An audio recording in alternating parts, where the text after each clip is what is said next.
સમસ્યા ન હોય એવું બને કેમનું? અહીં ક્યારેક રસ્તાની તો ક્યારેક ટ્રાફિકની, ક્યારેક પાણીની સમસ્યા લોકો માટે માથાના દુખાવા સમાન છે. તંત્ર દ્વારા પાલનપુરનો વિકાસ કરવામાં વાતો તો થાય છે, પણ વિકાસ જાણે આંધળો થઈ ગયો છે.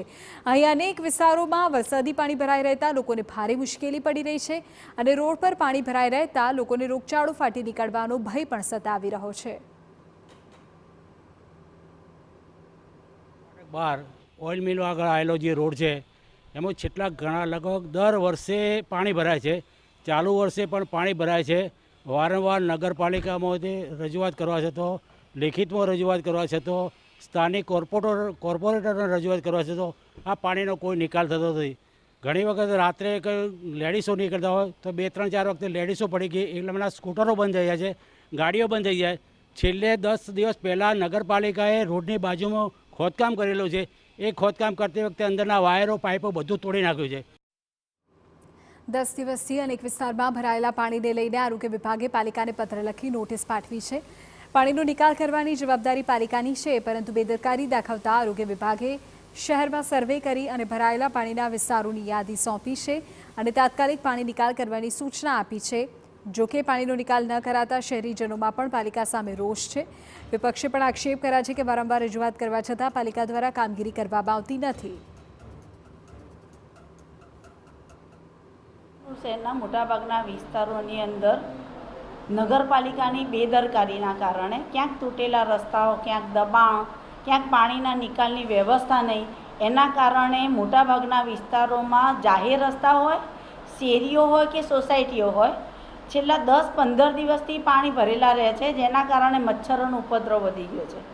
આવા કિસ્સાની અંદર અત્યારે જે ભયંકર રોગચાળાની ભીતિ છે, આરોગ્યવાળા જે તે વિસ્તારોનો સર્વે કરી અને આ અંગે નગરપાલિકાને તાકીદે કાર્યવાહી કરવા માટે થઈને જાણ કરી છે. પાલનપુરના માર્ગો પર ભરાયેલા પાણીને કારણે અને રહેણાંક વિસ્તાર હોવાથી રોગચાળાનો ભય ઊભો થાય છે. તાજેતરમાં જ કોલેરા અને ચંદીપુરા વાયરસ જેવા રોગોનો પાલનપુર સામનો કરી રહ્યું છે.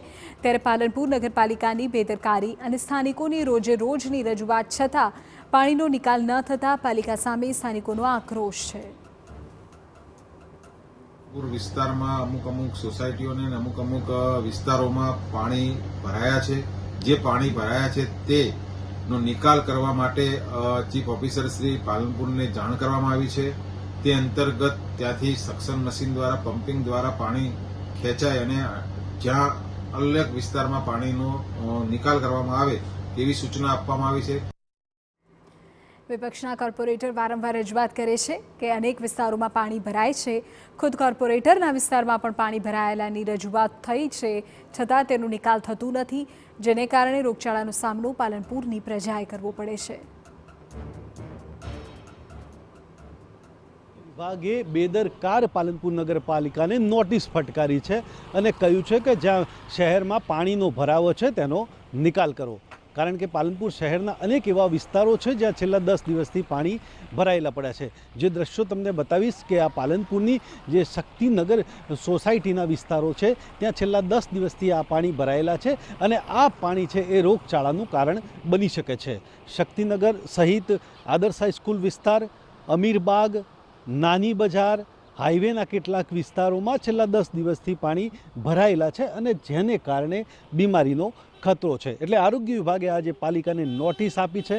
તાલુકા હેલ્થ અધિકારીને પણ સૂચના આપી છે કે જ્યાં પણ પાણી ભરાય છે તેનો નિકાલ કરો, નહીતર ચાંદીપુરા છે, ડેન્ગ્યુ, મેલેરિયા જેવા રોગોની આમાં ઉત્પત્તિ થશે અને લોકો બીમારીમાં સપડાશે. અતુલ ત્રિવેદી, TV9 બનાસકાંઠા.